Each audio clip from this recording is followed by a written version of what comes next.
So in this event this is our second year in the Baylor University Robert George Initiative in Faith and Ethics and Public Policy. As part of that, Robbie holds a position of Distinguished Senior Fellow in the Institute for the Study of Religion at Baylor.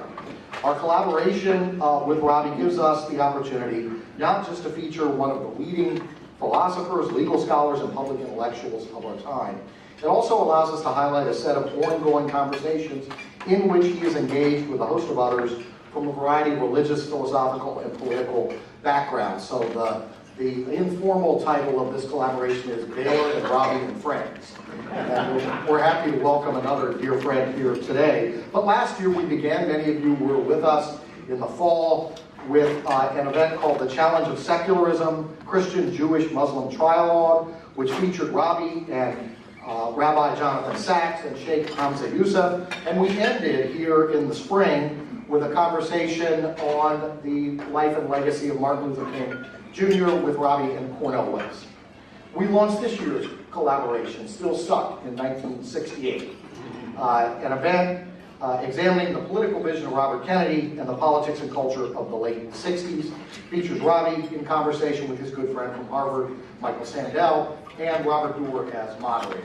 You have, and if you don't know a lot about these folks already, shame on you, but you have bios that have some detail. Let me just point out a few highlights. Robert George is the McCormick Professor of Jurisprudence and Director of the James Madison Program in American Ideals and Institutions at Princeton. He also has a visiting appointment at Harvard Law School. He served as Chairman of the U.S. Commission on International Religious Freedom and as a presidential appointee to the U.S. Commission on Civil Rights. He's also served on the President's Council of Bioethics, where he served along with Michael Sandel, and a U.S. member of UNESCO's World Commission on the Ethics of Science and Technology. We're delighted to have a second year of collaboration with Robbie. Michael Sandel teaches political philosophy at Harvard. His writings, you know them, Justice, Ethics, Democracy, Markets, have been translated into 27 languages. His course, Justice, is the first Harvard course to be made freely available online and on television, viewed by tens of millions, including in China, where Professor Sandel was named the most influential foreign figure of the year. His books, I won't go through all of them. The highlights are What Money Can't Buy, The Moral Limits of Markets, The Case Against Perfection, Ethics in the Age of Genetic Engineering, and a book for those of us in philosophy that have been reading for quite some time and teaching and paging through and citing Liberalism and the Limits of Justice. We're grateful for all of those works. And with Robbie, as I mentioned, he served on the President's Council on Bioethics. I first met, permit me a personal note here, but I first met Professor Sandel some years ago when I was chair of the philosophy department at Boston College, and we had him come speak in the Bradley lecture series there. These are long marathon affairs. Formal lecture, Q&A, dinner, a commentator, response from the speaker, and then open-ended Q&A from a very active audience. So in the old days, this would have been the equivalent of a double-header for the Red Sox. Nowadays, it might be one game, the way baseball's going. No Green Monster or Pesky Bowl, but the beer was free. So we had that, and as you can imagine, your subjective experience of time in these long events really varied depending upon who the speaker was. And I'm happy to report that with Michael, we were all ready to continue the conversation even after we had to cut it off late in the evening. So we are indeed delighted to have him with us. And we're delighted also to be joined by Robert Doerr, who has visited Baylor and spoken there and will be speaking to our students later this semester. He's also MC events for us that we've held here in the nation's capital, and we're delighted he was willing to act as moderator today. He's the Morgridge Fellow in Poverty Studies at the American Enterprise Institute, where he studies and writes about our nation's large social safety net programs. Before coming to AEI, he worked in social services for almost 20 years in New York, where he was for a time Commissioner of Social Services for New York State under Governor George Pataki and Commissioner of Social Services for New York City under Mayor Michael Bloomberg. Robert has been to Baylor to speak, and we're happy to have him with us again. Notably for our discussion today, Mr. Doerr's father, John Doerr, served in the Civil Rights Division under Robert Kennedy. And in 1967, he was asked by Robert Kennedy to help start a community-based anti-poverty program in Bedford-Stuyvesant, Brooklyn. It was his father's experience in civil rights that led him to pursue his own path of service and research. We're going to begin with a clip. We'll have a couple clips today. We're going to begin with the clip of Robert Kennedy's famous speech on April 4th, 1968 in Indianapolis. You may know the speech. We'll just have an audio clip from it. It's a remarkable occasion where he, but not his audience, knew that Martin Luther King had been killed that day. And so in a predominantly black community, he was tasked with telling the community of the loss of Martin Luther King. If you were watching it, you could see him. He's got some crumpled notes in his hand, which it looks like he's looking at occasionally. But it's a remarkable, he had a little bit of preparation on the plane. It's a remarkable partial planning, mostly impromptu speech that is astonishing in many ways. I love it as someone who still teaches Greek philosophy and literature to undergraduates. I love him quoting from memory from Aeschylus in the middle of this, in what is a chilling quotation, but a remarkably apt quotation, the kind of thing you wouldn't find if you Googled very quickly quotes to use after an assassination. It's the kind of quotation that only someone for whom those texts, that language, was in his soul. So that he was able, as the Greeks thought all orators should be able to do, to combine eloquence and wisdom at a moment for which no one could prepare him. He was already prepared. So we're going to begin with this clip, and then Robert, as moderator, will take over. Thank you for being with us.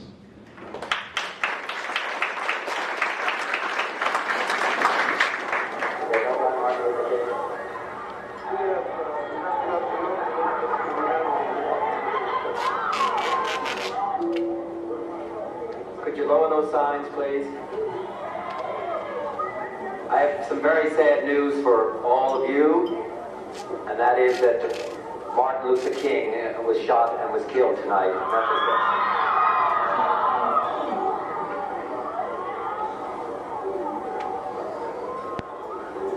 Martin Luther King dedicated his life to love and to justice between fellow human beings. He died in the cause of that effort. In this difficult day, in this difficult time for the United States, it's perhaps well to ask what kind of a nation we are and what direction we want to move in. For those of you who are black, considering the evidence evidently is that there were white people who were responsible, you can be filled with bitterness and with hatred and a desire for revenge. We can move in that direction as a country, in greater polarization, black people amongst blacks and white amongst whites, filled with hatred toward one another. Or we can make an effort, as Martin Luther King did, to understand and to comprehend and replace that violence, that stain of bloodshed that has spread across our land, with an effort to understand compassion and love. For those of you who are black and are tempted to be filled with hatred and mistrust of the injustice of such an act against all white people, I would only say that I can also feel in my own heart the same kind of feeling. I had a member of my family killed, but he was killed by a white man. But we have to make an effort in the United States. We have to make an effort to understand, to get beyond or go beyond these rather difficult times. My favorite poem, my favorite poet was Aeschylus. He once wrote,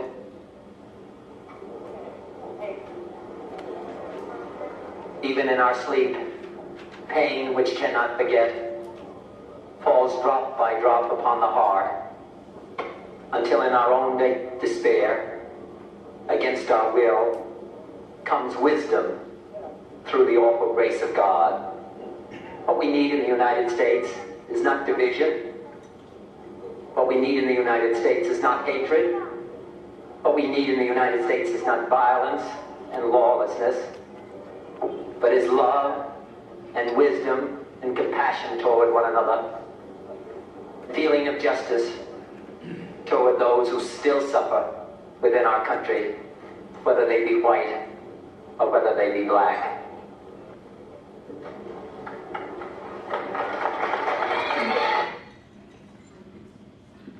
So the way we wanted to start out was to sort of get your reaction to those remarks, and why do they stay so important and eloquent and compelling to us today.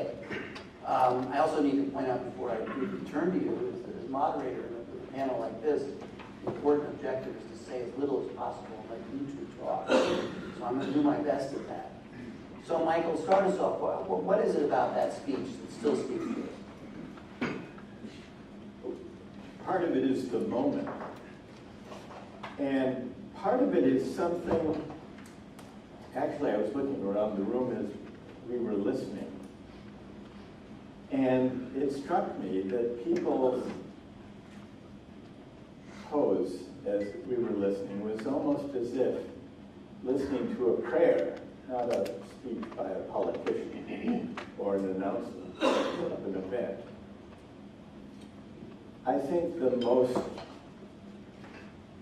potent feature of what he said was a certain kind of moral, and you might even say theological poise that is unfamiliar in moral and political rhetoric of our day. This goes beyond political policies and positions. But the moral and theological poise that is unfamiliar but also riveting is a certain, what he said and the way he said it, even the halting way he presented it, it expressed a kind of humility that conveyed a gift of grace. Now, grace is a theological notion, but it also has a place in politics and in political rhetoric. And it conduces to a certain humility, which is not well known as a political virtue or a trait of politicians. But it's an important civic virtue, however foreign these days, humility, because it's at odds with the prevailing understanding of social and economic life, which presupposes, whatever our differences in policy, that we should try to arrange the distribution of income and wealth and power and opportunity in a way that corresponds to what people deserve. And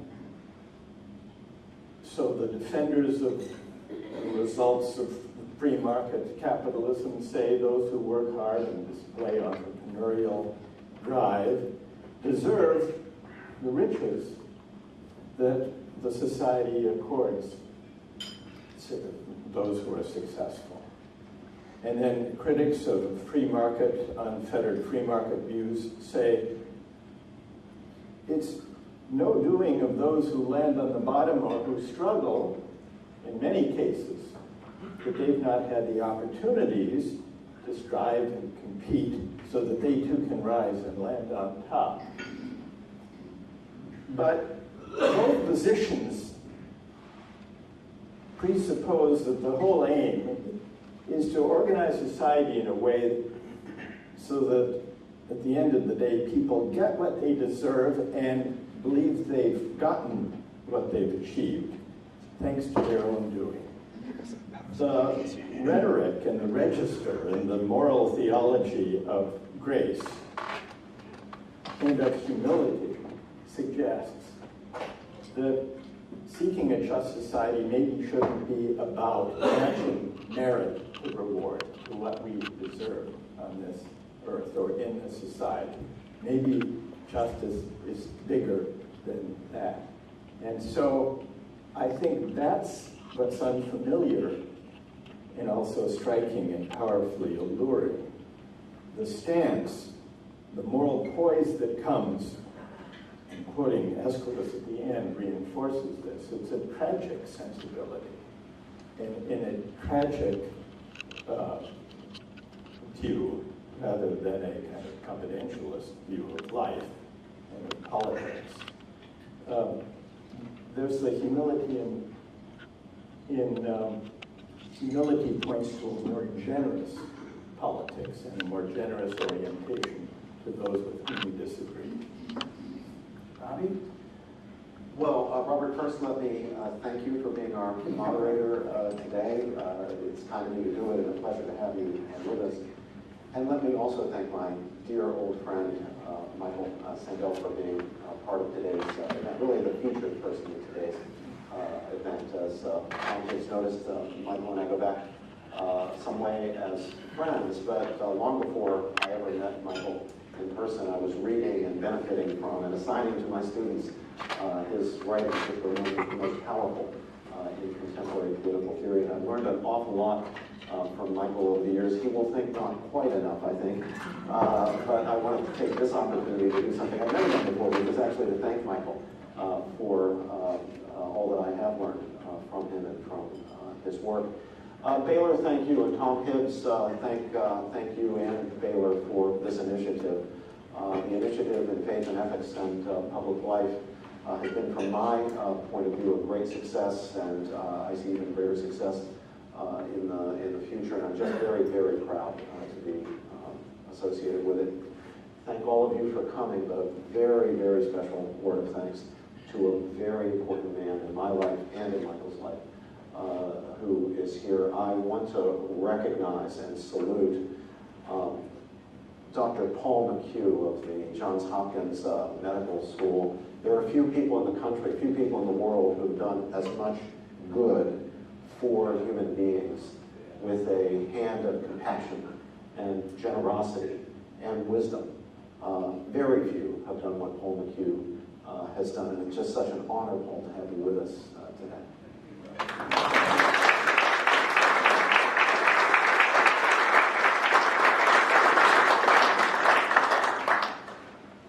Michael, I was struck by the four key concepts as I perceive them in Robert Kennedy's remarks. Kennedy was there to give a political speech. That's what people had come to hear. And even in that context, his speech was in part a political speech. But of course, it was so much more than that and went so far beyond that because of the circumstances. Imagine, after such a history of suffering and discrimination and hatred and bigotry and lynching, Black Americans gathered for a political event to hear a speaker appeal to them for their support, someone who enjoyed broad support in the African American community, to be told that Dr. Martin Luther King had been shot and was dead. Imagine what that must have been like in that moment for those people and for Robert Kennedy. What do you say? It can't just be an ordinary political speech, obviously. He had to deliver something like a homily. He had to bring comfort to people who would experience the most grievous, deepest pain in the message that he had to deliver. He had to plead for calm. It was 1968. Even the youngsters in the room, I think, have some sense of the powder keg that 1968 was in many ways. The nation could have erupted in violence as a result of this. No one knew what would happen as a result of this. So Kennedy was speaking not only to this audience, but to the entire country, to the African American community in the United States and to the entire country. What were those key concepts? Well, it seems to me that they begin with hatred and bitterness. You're going to feel it. You are feeling it. Let's not pretend that you don't feel it, or that it can just be waved away magically. Kennedy knew from his own personal experience, because of his brother's assassination, which of course he referenced, that people would be feeling this in their hearts. Number two comes out most clearly in the Aeschylus quote, despair. So where does that hatred and bitterness go? Well, one place it could go is into despair. And you're going to feel that, or at least the temptation to that as well. It seems to me Kennedy was saying to his audience. Not just the people there, but the broader audience. But what good could come out of that despair or that temptation to despair? Third key concept, I think, wisdom. The kind of wisdom that is only available through suffering. Deeply religious concept, very deeply Christian concept. There's a certain wisdom that is only available through suffering. So don't waste this suffering. Don't waste this temptation to despair. There's something good that can come out of it. Wisdom. And of course the fourth, he mentioned the word at least twice, is love. He pleaded for love. Of course, love is the antithesis of bitterness and hatred in this context. Don't let yourself be captured by your emotions, your feelings of hatred and despair. That can't be the future. If we are wise, we will recognize that we are capable, despite the wounds, we are nevertheless capable of triumphing over evil with the virtue of love. That's the concrete payoff of the wisdom. If we have the wisdom, what will we see that we otherwise couldn't see? And that is the possibility of the triumph over bitterness and hatred, but only by love. Considered as a virtue, considered as an active thing, something we choose to do, not just a feeling we happen to have. If we're to be controlled by the feelings we happen to have, we're to be controlled by bitterness and hatred and despair. We can choose a different course if we are wise. We can choose the path of love. Amazing to hear a politician talking that way, where it's not just a selling job. Just in that moment, the issue wasn't getting votes, but actually talking about the need for love, this virtue, to triumph. It hasn't triumphed, but the nation did not explode. The wound is not healed, has not healed. There are plenty of people who do give up, have given up, on the possibility of love as a virtue, as an active thing, triumphing over hatred and despair. And yet, there are people who nevertheless still hold out hope that by practicing the virtue, we can have the victory, that there can be something better for ourselves, something better for our children, something better for future generations. Not heaven here on earth. That's certainly not possible. Bobby Kennedy didn't think that was possible. But something better. Something where in the balance of things, love still is weightier, more salient than bitterness and hatred. So in April 1968, when Robert Kennedy went to Indianapolis, there was a dynamic going on in discussions of anti-poverty programs in the United States that Robert Kennedy was very much involved in. President Johnson had advocated for a very top-down federal approach to the war on poverty. And Robert Kennedy felt that there was a sense that there wasn't enough participation and involvement of local communities. And so one of the things that speaks to me about this speech, and Tom asked me to give a little personal recollection of my father's involvement, is where it takes place. Robert Kennedy believed that you went to the communities, you spoke to the people, you felt them, you talked to them, you touched them, you were in their lives in a way that was much more, in my opinion, compelling and important and proper than a kind of federal only approach. And so that is, I think, an element of the speech that makes it much more compelling.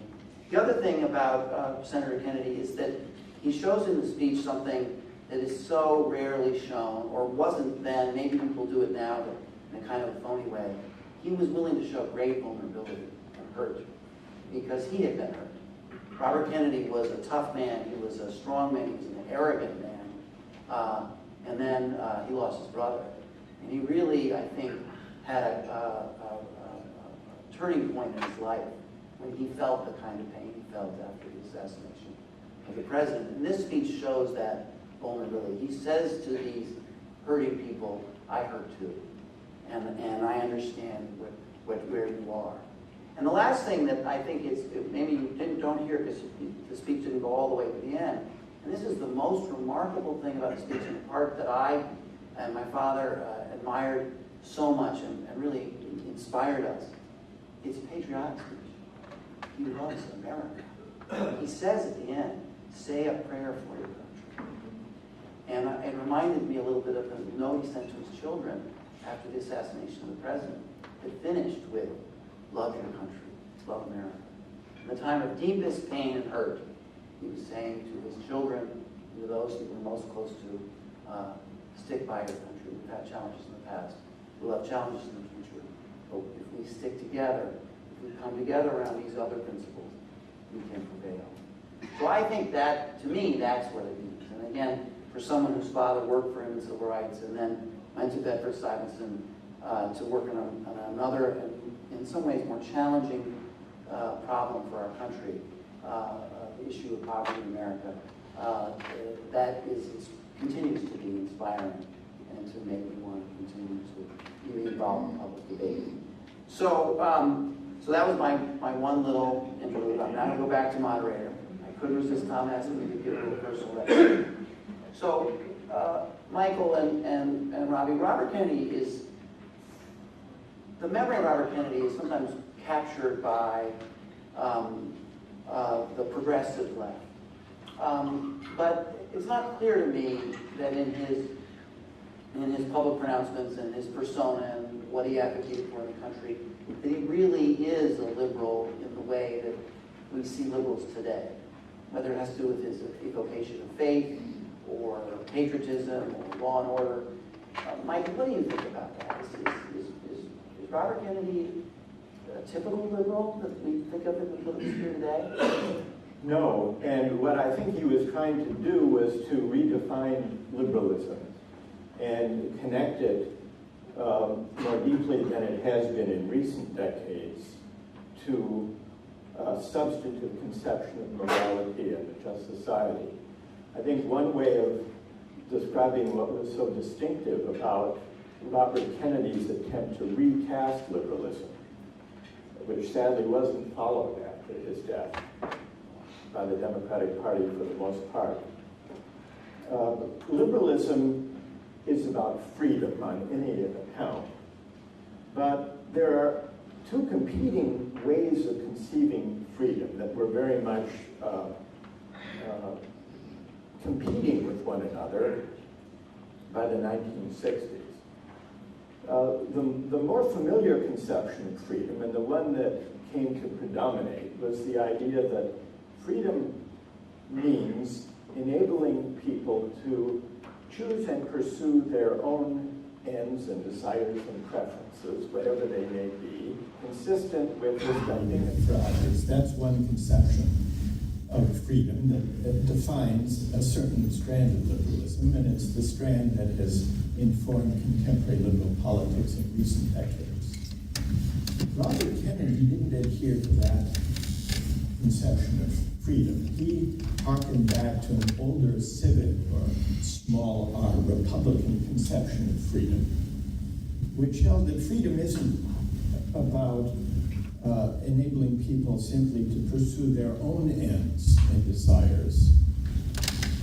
It's about sharing in self-rule, having a meaningful say in participating in shaping the forces that govern our collective destiny.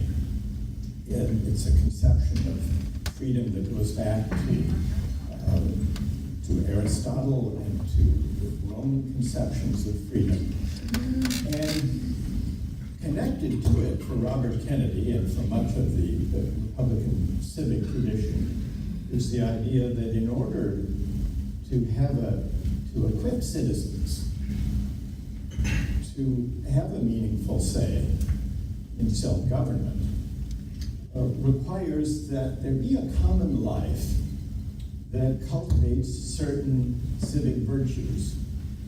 It requires that public life not be indifferent to the ends and purposes and values that citizens bring to public life. It conceives public life, in fact, as a kind of education that doesn't simply take people's preferences as they come and seek to maximize their satisfaction, but tries to shape and cultivate and educate and elevate the preferences that citizens bring to public life. So you might say it's against an economistic way of simply taking people's preferences and trying to add them up and calling that the common good. What was inspiring about Robert Kennedy's conception of freedom was it drew on the civic conception of freedom rather than what might be called the consumerist conception of freedom. And he actually was a critic, an explicit critic of a purely consumerist understanding of freedom.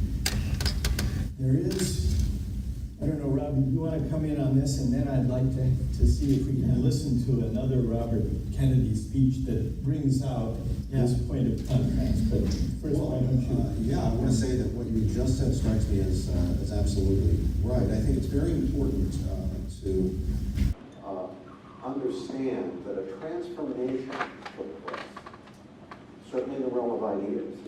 A transformation took place within the liberal movement and within the Democratic Party, what we might today call the progressive movement. Between 1968 and 1972, it was a kind of watershed in which there was a movement away from the philosophy represented in some ways by Robert F. Kennedy, in some ways by Hubert H. Humphrey, the old civil rights liberal Democratic senator who became vice president of the United States and so forth. They were opponents in the 1968 presidential primary for the Democrats, but they were on the same side of the divide that Michael has just pointed to, a kind of civic Republican form of liberalism. By 1972, it's clear that the other model of liberty, the one that now, of course, is ascended to the Democratic Party, had already prevailed in the domain of thought, among thought leaders. It still took a while to wash out some of the old guard as far as politicians and even as far as voters were concerned. Eventually voters, many voters, who believed in the old civic Republican idea of liberty would become, in some ways, unwillingly and reluctantly, the Reagan Democrats. They didn't necessarily like libertarianism or the libertarian strains of modern American conservatism or the Republican Party, but they would no longer find themselves comfortable in this new Democratic Party that had moved in the direction, in this new liberal movement that had moved in the direction that Michael indicates. So it's very hard from our perspective today to slot Robert Kennedy into the liberal movement or the Democratic Party. he was in some ways a conservative by contemporary standards. In other ways, he was a liberal. One way in which he was different from both contemporary conservatives, at least mainstream conservatives, and contemporary liberals, is he was really not an individualist in any sense. He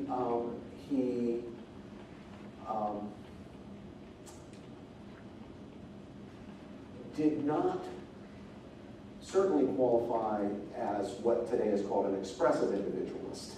He didn't embrace the ideology of expressive individualism, which is now ascendant on the left. Nor did he embrace the libertarianism that has a very honored place now in the conservative movement. He just doesn't fit in either way. Now, that's not to say that he is a collectivist or a statist.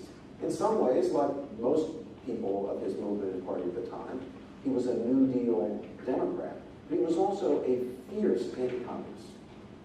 His opposition, which was not there from the beginning, but later, his opposition to the Vietnam War was not indicative of any sympathy. Still believe in the long violent struggle.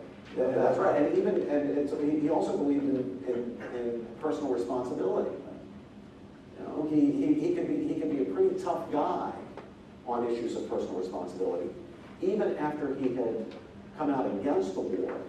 When he was asked, well, what about the young men who in conscience have fled to Canada rather than serve in a war that they believed was unjust?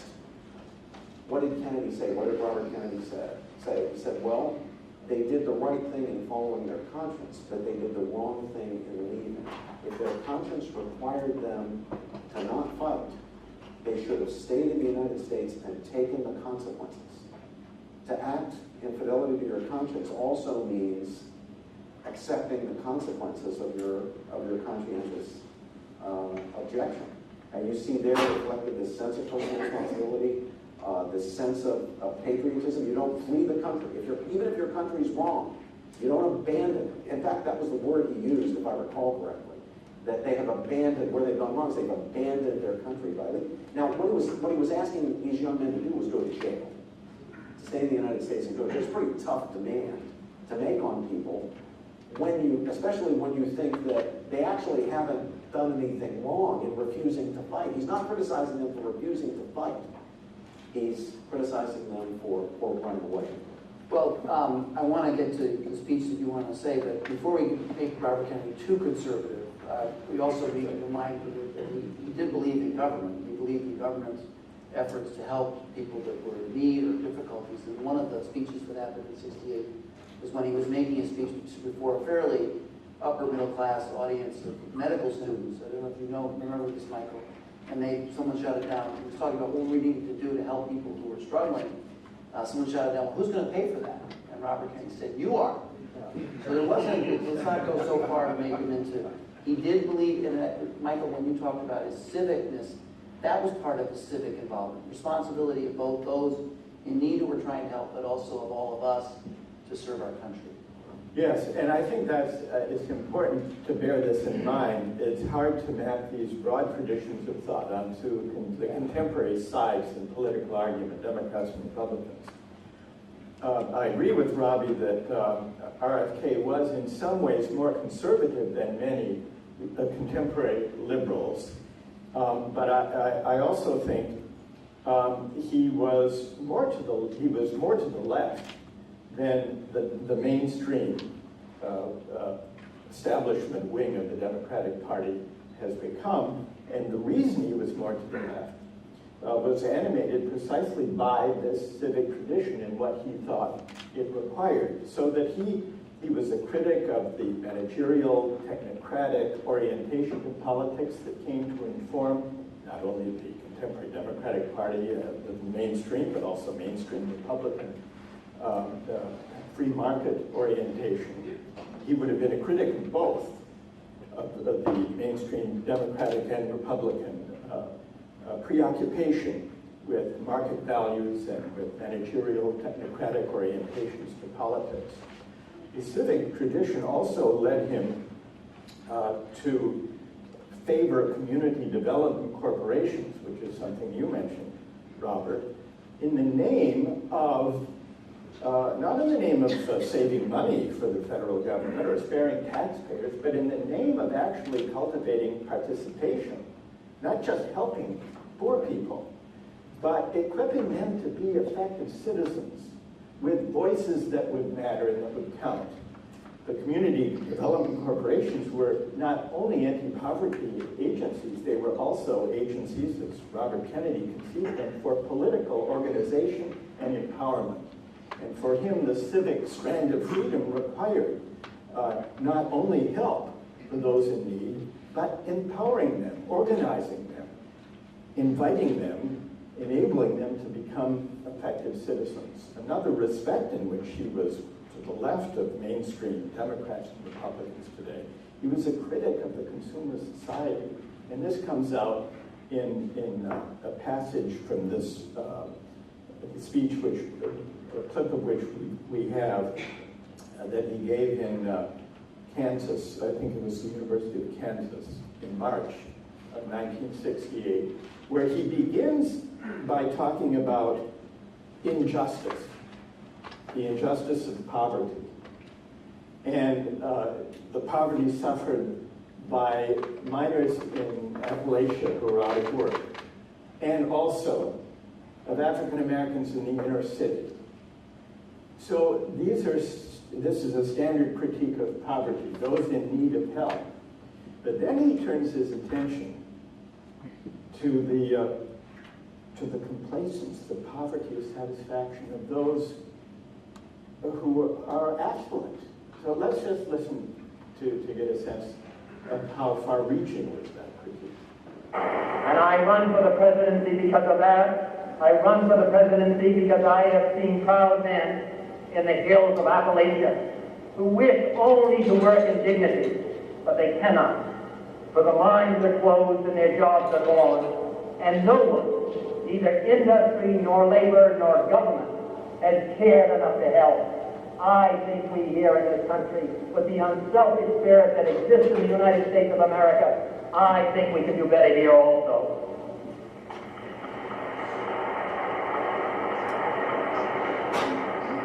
I have seen the people of the black ghetto listening to ever greater promises of equality and of justice as they sit in the same decaying schools and huddle in the same filthy rooms without heat, warding off the cold and warding off the rats.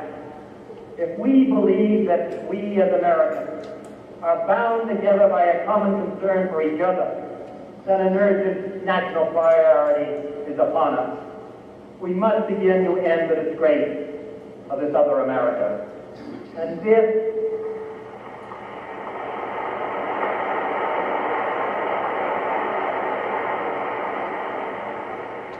is one of the great tasks of leadership for us as individuals and citizens this year. But even if we act to erase material poverty, there is another greater task. It is to confront the poverty of satisfaction, purpose, and dignity that afflicts us all. Too much and for too long, we seem to have surrendered personal excellence and community value in the mere accumulation of material things. Our gross national product now is over $800 billion a year. But that gross national product, if we judge the United States of America by that gross national product counts air pollution and cigarette advertising and ambulances to clear our highways of carnage. It counts special locks for our doors and the jails for the people who break them. It counts the destruction of the redwoods and the loss of our natural wonder in chaotic sprawl. It counts napalm, and it counts nuclear warheads and armored cars for the police to fight the riots in our cities. It counts Whitman's rifle and sex knife, and the television programs which glorify violence in order to sell toys to our children. Yet the gross national product does not allow for the health of our children, the quality of their education, or the joy of their play. It does not include the beauty of our poetry, or the strength of our marriages, the intelligence of our public debate, for the integrity of our public officials. It measures neither our wit nor our courage, neither our wisdom nor our learning, neither our compassion nor our devotion to our country. It measures everything in short, except that which makes life worthwhile. And it can tell us everything about America, except why we are proud that we are Americans. So, now I have to push a little bit on this one, because this is where Robert Kennedy, in his dismissal of consumerism, could come across as it's pretty easy for you, Robert Kennedy, heir of great fortune, to be kind of dismissive about people's desire to accumulate, a house, a home, lawn, because it was never an issue for him. And maybe I'm getting a little too strident here, but do you see that sometimes could not come across so great to the middle class audience? That he's challenging my desire to live the American dream as I see it. Well, as his brother Edward Kennedy said at Bobby's funeral, he shouldn't be enlarged in death and made out to be something that he wasn't. Bobby Kennedy had many faults. As you say, he was arrogant, he could be petty, he could be hypocritical. He certainly had his critics, including Eugene McCarthy, on the issue of character. So I think what Edward Kennedy said is right. He shouldn't be enlarged and made out in death to be more than he was. It was good and bad there in the person of Robert F. Kennedy. But I'll tell you what I take, Robert, away from what I just heard, two points that may be worth introducing in the discussion. I'd like to hear Michael on. One is, what he said could have been said by any pope going back to Leo XIII. If there's a political philosophy embodied in those remarks, it's the philosophy of Catholic social thought. It begins with Rerum Novarum, including the critique of consumerism, remembering to get things into proper order, that what matters most is the soul, not material well-being. But material well-being is also important, which is why we need to care about people in poverty. We need to care about workers. We need to care about people who would like to be workers but aren't workers because there's not jobs available to them in Appalachia, places like that. It does sound to me like the program, or the charter of the program, is the tradition in which Bobby Kennedy was himself raised spiritually, religiously, the Catholic tradition. The second point is this. We now tend to think, for obvious reasons, of a big conflict between, for example, black urban voters who vote one way and white working class and rural voters who vote another way. And you either go for one of those constituencies or you go for the other. Even the two political parties, the Democrats go for one constituency, 95% black vote. The Republicans go for the other constituency and get a substantial majority of white working class and rural voters. Kennedy's going for both. This is not an either-or question for him. And although Michael might remember this better than I do, I was only in junior high school at the time. My recollection is that Kennedy was carrying in primaries counties in some rural and white working class areas that had been carried 4 years earlier by George Wallace. Am I right about that? Yes. By George Wallace. By George Wallace. In Indiana, in the Indiana primary, he won 86% of the African American vote, and he also carried the counties in Indiana that had voted most heavily for George Wallace in 1964, 40 years earlier.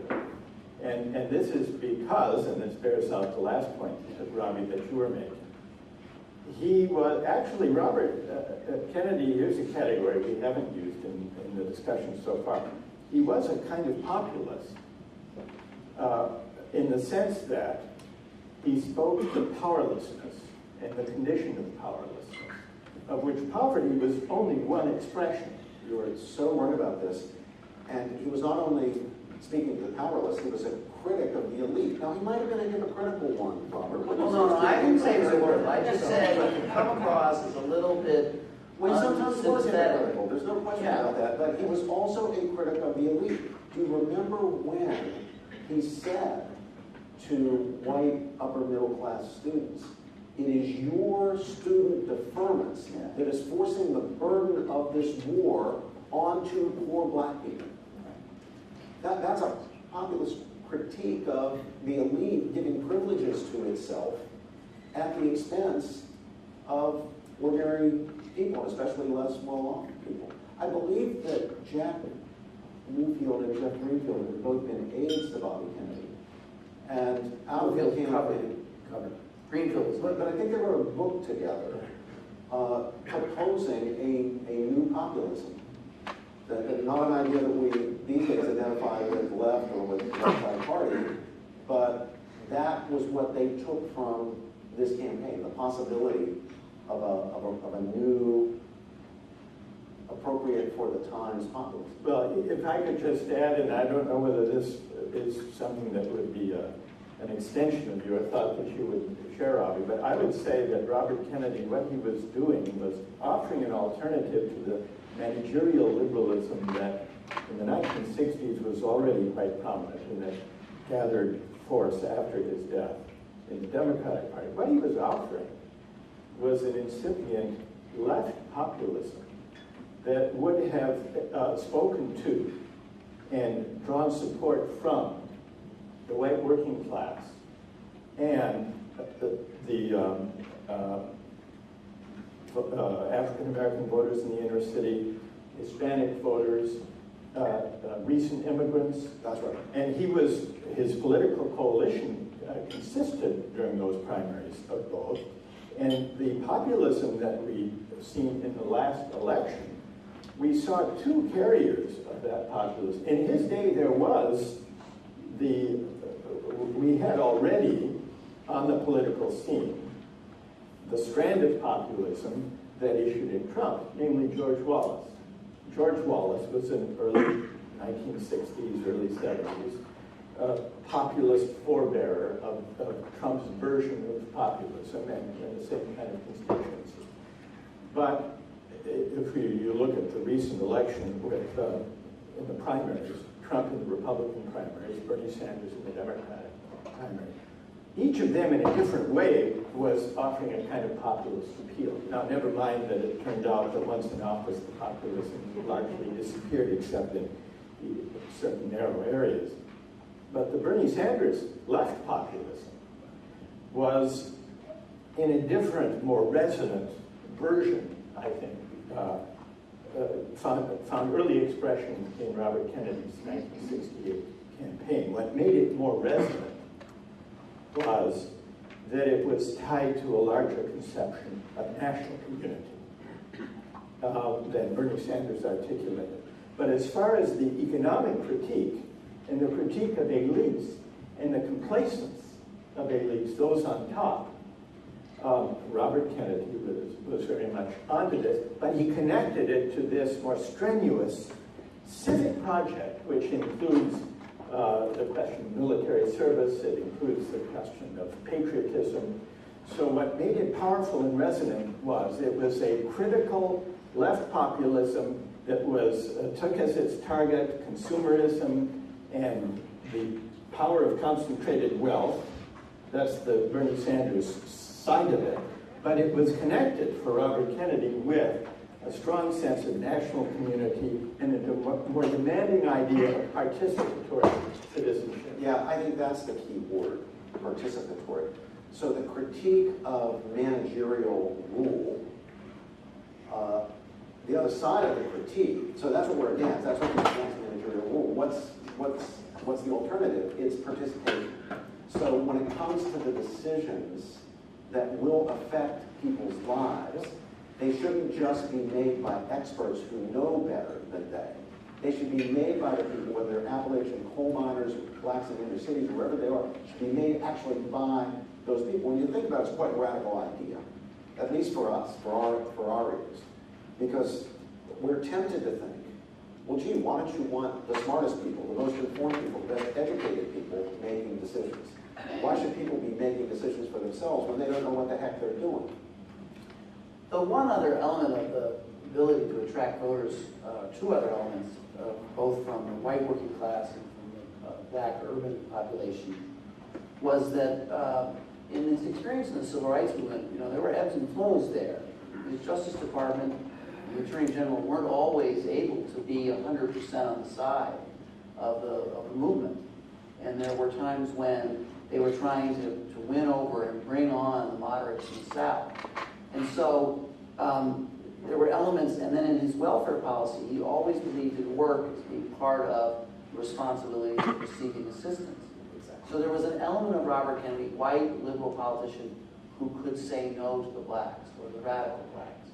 And that element played in a little bit to his attractiveness to the whites in urban and rural areas, in my judgment. And the other is, let's not forget, he was Robert Francis Kennedy, Catholic, Irish politician in America. There's a demographic attractiveness to that. When we talk about Mass, who had 10 children, that element kept him a little bit apart from your traditional liberal who might not be attractive to the populace in rural and white areas. You know, I would have a slight disagreement. I don't think the appeal to white working class voters is that he would say no to African Americans. I think it's that he took seriously, and this goes back to the civic dimension, he connected issues like crime and unemployment to the civic project. So everybody knows that crime is a scourge because of the violence and suffering that it causes and the insecurity in communities. But he saw the stakes in combating crime as being even higher. He said that crime cultivates fear, and where there is fear, people stay locked in their homes, and that creates isolation, and that empties the public sphere, and that undermines citizenship, because you need common spaces where citizens can feel free to participate and travel and encounter one another if they're to experience what it is to be a citizen. Likewise, unemployment. The problem with unemployment was not just that the jobless lacked an income. It's that they lacked the kind of dignity that goes with contributing to the common good. And he said in one of his speech, to be without work is to be without use to one's fellow citizens, to be in truth the invisible man of whom Ralph Ellison wrote. So he saw the bigger moral and civic stakes in issues such as crime and unemployment that went beyond the matter of making a living or income. It was to do with the dignity of work and the role that dignity enables as a citizen with a voice, which goes back to participation. Is the civic participation and belief in the public life and the public domain, which could have been a legacy of Robert Kennedy's leadership, but may have been lost by his assassination and the war in Vietnam and Watergate, is it, now let's bring it up to where we are today, is it gone? I mean, we were talking about this evocation of something special about American public life, and it seems so foreign and far away. How do you react to that? Well, I'm happy to address that question in a little bit. Something Michael said strikes me so important. I want to say a word about it, just so we don't understand what we're talking about here. Civic participation doesn't mean just being active in politics. For Robert Kennedy, when Michael says civic, don't let me put words in your mouth, Michael. When Michael says civic participation, that means doing all the work that a good participating citizen will do. You might or might not get involved in this political campaign. You certainly should vote. But what this means absolutely is that you should have a job and do your job and do your job well if you are able. It means that you should be responsible in your family life and in rearing your children. that the civic good depends on lots of people in these allegedly private aspects of life fulfilling their duties, being good and reliable workers, being good fathers and husbands and wives and parents and so forth. That's what civic participation is about. It's a very comprehensive sort of notion. Are we on the same page? Yes, provided that the reason it's important to build strong families and to contribute in the workplace isn't only for the moral importance of those activities in their own right, Absolutely. but because families and workplaces can be sites and seedbeds for the cultivation of civic virtues that point beyond the small spheres in which those virtues are nurtured. It's like Tocqueville's idea when he was writing about the New England township and the political activism and participation that so struck him. And he thought that meant that was empowering for national citizenship. He said that citizens learn the art of self-government initially in the small sphere within their reach. But the idea was that as the sphere enlarges, from the family or the neighborhood or the workplace or the city to the national community, the habits and dispositions that are cultivated in those small spheres, important in their own right, do equip citizens to be citizens in the larger spheres where fateful decisions are being made and where they can come to have a meaningful say. We're exactly on the same page. In the civic Republican tradition that I think Michael accurately makes Robert Kennedy part of philosophically,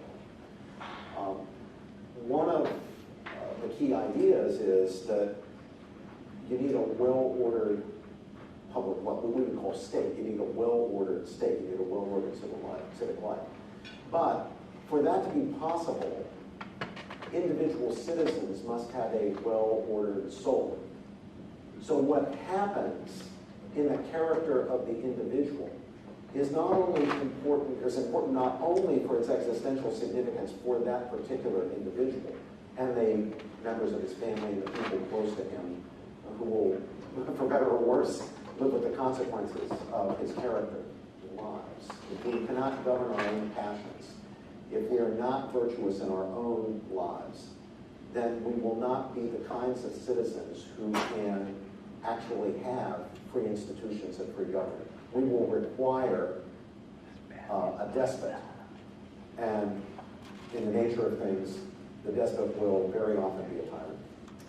And this goes back to the speech he made about the poverty of GDP as a measure of happiness and what's important in the consumer economy. The part of having a well-ordered soul, Robert Kennedy thought, was not to be in the grip of consumerism or gazing at a screen all the time.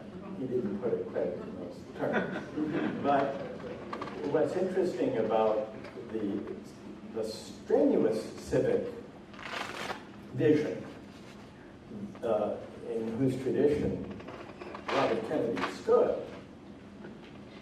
is that it considers character, the character of citizens, to be not a matter of indifference to the health of civic life, but it leads, and here's where, now that part of it may sound as if it points, and in some ways does point to the conservative strand in Robert Kennedy's view. He did think that statecraft was soulcraft to some degree. The character of citizens mattered. There can't be a sharp once-and-for-all distinction between public and private. But it also points left because it points to a critique of a market-driven society, of an unfettered free market capitalism that excites in citizens consumer preoccupations and distractions that are enervating of their civic responsibilities, corrosive of the common good, and also at odds with the well-ordered soul. So in listening to both of you, what I take is that you're not so sure he won the argument in the country, or not. He lost the argument. He lost the argument, or a better way of putting it, Robert, would be we lost the argument because we lost contact. And this is true of mainstream Democrats and Republicans alike, in my view. We lost contact with that more demanding civic conception of freedom. Which is a civic conception of freedom which, far from being alien to our founding fathers, I think represents the best in the philosophy that you see articulated, for example, in the Federalist Papers or the writings of any of the major founders. I mean, he was appealing to something deep. Michael's application code bill here reminds me of this. He was really appealing to something deeply American and not just Catholic or Christian or Roman and Greek. There was also something deeply American about it. So just to push a little bit, sometimes people say we're going through a difficult time now, or we were going through a difficult time after 9/11. And other people respond, well, were you around in 1968? Were you around in 1863? So the question is, are we still up to the challenges of years like that or not? And if we're not, then what should we do about it? Well, of course, the pressure not only on politicians but on citizens is to be team players with members of the tribe, to fall right into whatever the prevailing political themes are. And if you're somebody who doesn't fit neatly into one or the other, you have to figure out, what can I do? Or is my fate simply to be irrelevant? Do I throw in and act like I'm just a good team player, just a good member of the tribe, someone that just goes along with whatever the party or the movement says? And if I don't do that, am I relegated to a position of irrelevance? I mean, there are some figures in our public life where you can see actually wrestling with that challenge. But actually, from my point of view, I speak just for myself, it's far too few. I think this is a moment when a lot of people ought to be wrestling with that. Because there are a lot of people for whom in their hearts, neither party and neither the liberal nor as currently constituted conservative movement represent what they really think is right and true and good and just. And yet, the temptation is we've got to throw in. And in part it's we have to throw in with this crowd because this other crowd is so awful and so destructive that we've got to fight them off at all costs. It's Flight 93. Remember that article? The Flight 93 election, the guy, the Trump supporter, saying, here's what we got to do. Trump's got lots of faults. We've got to throw in with him because this is Flight 93. What do you think, Mike? Well, the 1968 was a time of trouble and turmoil. But the trouble and turmoil then was very different from the kind we experience today. Because along with that trouble and turmoil, it was also a time of moral and political energy activism that was rich with possibilities. And part of what's tragic about the loss of Robert Kennedy is that he seemed to embody those possibilities. And what's happened since, from the late 70s to the present, is there was a kind of settlement. There's much less restlessness now than there was then. Robert Kennedy projected, even in his bearing, this restlessness. And above all, the restlessness with injustice. That restlessness disappeared from politics. And in its place was a kind of I would say, smug complacence in the priorities, and this is especially after the end of the Cold War. A kind of, well, partly affluence, but also the smug complacence that came in after the end of the Cold War, where we said we've won, and where we meant democratic capitalism of the kind promulgated in the United States by establishment figures on the center-right and center-left of politics. And it's only a matter of time before the rest of the world gets sorted out to embrace the kind of neoliberal version of globalization, market version of liberal globalization. And there was a settlement, no restlessness, certainly very little restlessness about injustice, but even about the public philosophy or the ideological bearings that should govern politics and economics. The leading figures on both parties accepted that some version of market-driven globalization, if worked out and enforced on countries around the world, would benefit the United States, lead to economic growth, and from that growth there could be enough redistribution to satisfy people who didn't land on the top. And that proved to be a false promise. It led to massive and growing inequality of a kind that would have shocked and appalled Robert Kennedy. But more than that, it took a kind of ugly political revolution to call that seeming settlement into question. And so we're now living with the backlash against the complacence of elites that has more or less governed politics and economics for the last 40 years. And so that's, I think, what's so inspiring listening to Robert Kennedy's voice, the lack of complacency, the lack of smugness, and the restless demand for a more strenuous citizenship, even one that partook of sacrifice, a moral register and a political vocabulary that it was completely washed away or crowded out during the age of market-driven globalization, and no humility there. Michael, can I ask you to say a word about identity politics in relation to all this? The world, to me, seems very different. In part, the political world very different, in part because we have had the rise of identity politics. And if our politics is to be, in the main, an identity politics, it doesn't look like the conditions are in place for reviving anything like what Robert Kennedy was best really representing, this broad, patriotic appeal to a genuinely common good that transcends our individual tribal differences and loyalties.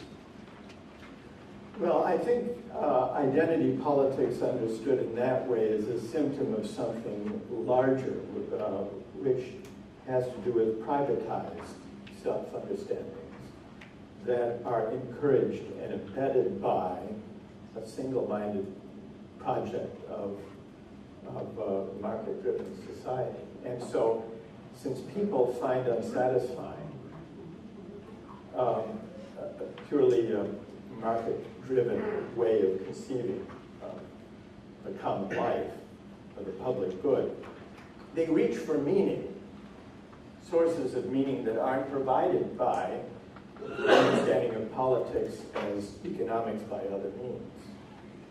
And they, and in their reach for meaning, one expression of that can be a focus on identity politics. Another expression of that can be the embrace of strident xenophobic nationalism. That's another kind of reach for meaning that fills a kind of moral vacuum that's created by a purely market-oriented view of public life. And so I think that the the way to a common good that is morally more substantive than what's on offer today by the major parties is to reinvigorate the terms of public discourse, to try to revive older, more demanding notions of citizenship and participation, to ask what economic arrangements might make them possible, and also to ask what we owe one another as citizens, which is a question that gets lost if we just assume that market mechanisms are the primary instruments for defining and achieving the common good. I think there are a number of attempts to fill that public life has become that have taken us away from a more generous, capacious conception of the common good. And so I think we need to begin to ask questions that derive from the civic tradition for which Robert Kennedy spoke. What social and economic arrangements are required to enable us to think and act as citizens, to be citizens, and to identify the forms of community that can equip us for self-rule. That's how I would think. Steve Bannon pledges to deconstruct the administrative state. I doubt that Robert Kennedy would be a Bannonite. I don't think so. Yeah. But is what Bannon is responding to, or is the response among so many of our fellow citizens who are not bad people, but good people, to Trump's challenge, President Trump's challenge to the administrative state? Is that, to some extent at least, a dissatisfaction with managerial liberalism? Yes, and that dissatisfaction takes many pathological forms these days, and the election of Trump is one of them. But I think it's a mistake for those who are appalled by those pathologies to overlook the legitimate grievances they've tapped into. And those legitimate grievances include whatever dark and ugly impulses they include.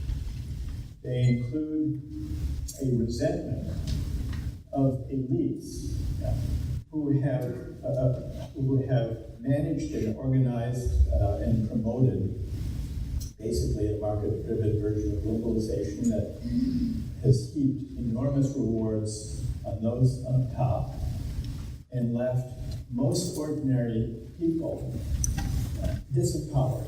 We went back to the theme of disempowerment that was right at the heart of Robert Kennedy's policy. I would say that it's not simply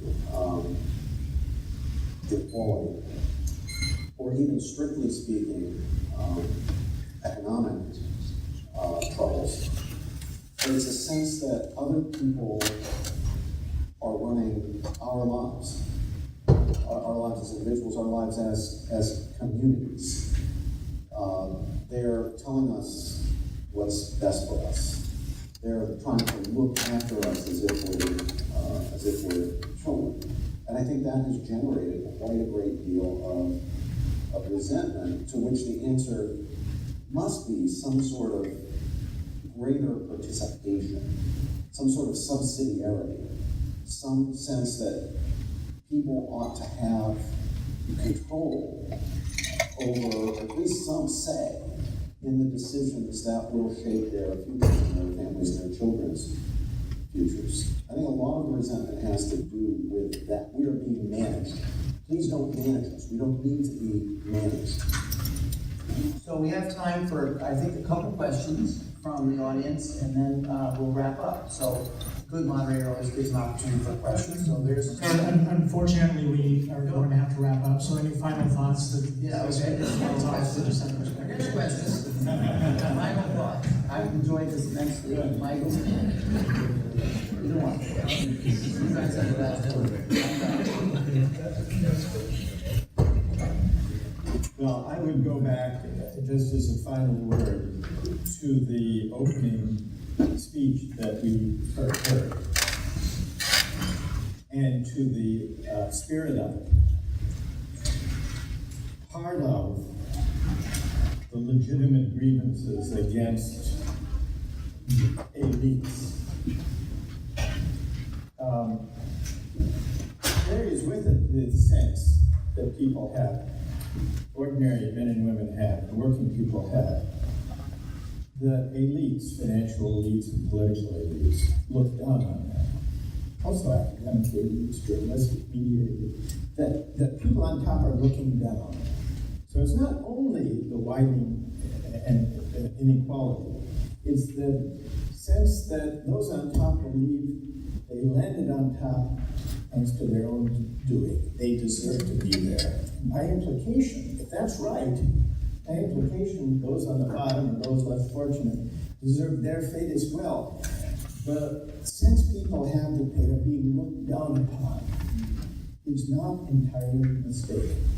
And it goes to the hubris that I think has accompanied the kind of complacent embrace, uncritical embrace of the economic arrangements that both parties have bought into and promoted over the last 4 decades. And I think Robert Kennedy was critical of that way of thinking about the economy. But he was also an exemplar of the kind of humility and sense of accident, fortune, and grace that a more generous politics requires.